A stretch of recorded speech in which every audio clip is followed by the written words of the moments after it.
সাকিব মাশরাফি বাংলাদেশের legendary cricketer নিঃসন্দেহে, এবং ওয়ার্ল্ড ওয়াইড তাদের একটি সুনাম রয়েছে বাংলাদেশের অ্যাজ এ ক্রিকেটার হিসেবে। ক্রীড়াবিদরা রাজনীতিতে আসবে, এটা খুব স্বাভাবিক।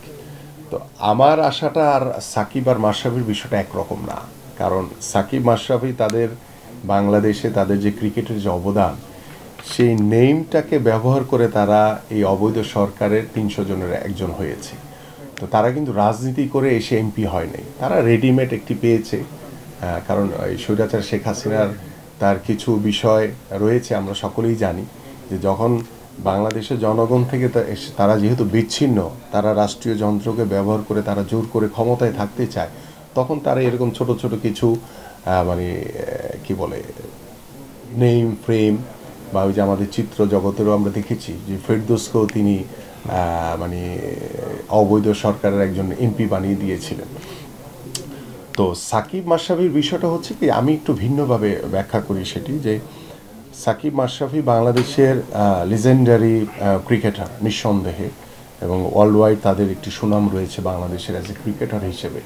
বাট আমরা যেহেতু জানি যে এই স্বৈরাচার সরকার বাংলাদেশের জনগণের ভোটে নির্বাচিত না, এবং তাদের মতো মানে লিজেন্ডারি ক্রিকেটাররা যদি একটি অবৈধ সরকারের সাথে মানে কিছু সুবিধা নেওয়ার জন্য তাদের নামের পিছনে এমপি শব্দটি ব্যবহার করার জন্য যদি তারা এমপি হয়েছে, এটি তাদের জন্য অপরাধ। কেন? কারণ তারা হচ্ছে যে বাংলাদেশের 18 কোটি মানুষের চিন্তার বাইরে গিয়ে, যেহেতু তাদেরকে একজন ক্রিকেটার হিসেবে মানে বাংলাদেশে 18 কোটি মানুষ পছন্দ করে, তো সেই 18 কোটি মানুষ কিন্তু এই স্বৈরাচার সরকারকে কখনোই পছন্দ করে নাই। তারা হয়তো বা মুখ ফুটে সবসময় সাধারণ মানুষ সব কিছু বলতে পারে নাই, কিন্তু যখন একটি বিপ্লবের অবস্থান তৈরি হয়েছে, একটি গণঅভ্যুত্থান হয়েছে, তখন কিন্তু প্রত্যেকটি সাধারণ মানুষ কিন্তু রাস্তায় নেমে এসেছিল।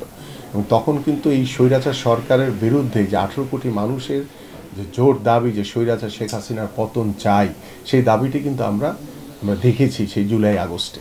তো সেই জায়গা থেকে সাকিব মাশরাফির মতো যাদেরকে 18 কোটি মানুষ পছন্দ করে, তারা সেই 18 কোটি মানুষের বিপক্ষে গিয়ে এই স্বৈরাচার সরকারের সাথে তারা শুধু তাদের নামের পাশে কিছু এমপি শব্দটি লাগানোর জন্য, সংসদে গিয়ে কথা বলার জন্য তারা অবৈধভাবে যেই নিজেদেরকে যেভাবে উপস্থাপন করেছেন জাতির সামনে, এটি তাদের জন্য বড় অপরাধ।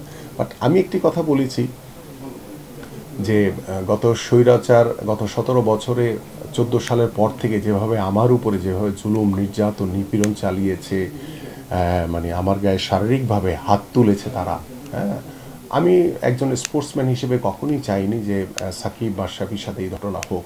তারা রাষ্ট্র তাদের বিরুদ্ধে মামলা করেছে, তো রাষ্ট্রের সিদ্ধান্ত রাষ্ট্র নিবে, এবং আইনগতভাবে তারা যেহেতু 300 জনের একজন এবং এই অবৈধ সরকারের একজন হিসেবে তারা কাজ করেছে, ডেফিনেটলি এটাই তাদের জন্য অনেক বড় অপরাধ। এবং তাদের বিরুদ্ধে যে ছাত্র হত্যা মামলা হয়েছে, তাদের তো সব জায়গাতেই, কারণ এই অবৈধ সরকার তো সর্বোচ্চ চেষ্টা করেছে যাতে তাদের সরকারের পতন না হয়। তো সেই সরকারের পতন না হওয়ার জন্য সেখানে তো সাকিব মাশরাফিরও ভূমিকা ছিল, যেহেতু তারা নিজ নিজ সংসদীয় আসন থেকে তারা অবৈধভাবে এমপি হয়েছে।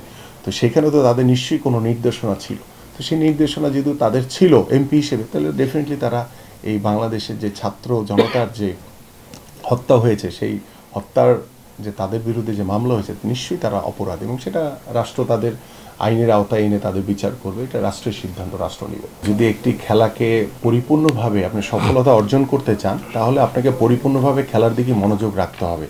খেলার পাশাপাশি যদি আপনি আদার্স সাইডে যদি আপনি মনোযোগী হয়ে যান, তখন আপনার খেলাতে অটোমেটিক্যালি একটা এফেক্ট পড়বে। এটা তো আমার কাছে মনে হয় না যে যদি কোনো ক্রীড়াবিদ বা খেলোয়াড়রা যদি আপনার রাজনীতিতে আসতে চায়, তাহলে খেলা ছেড়ে দিয়েই আসা উচিত। তাহলে আপনার খেলাটাতেও ক্ষতিগ্রস্ত হবে না, এবং আপনি পরিপূর্ণভাবে রাজনীতিতেও মনোনিবেশ করতে পারবেন।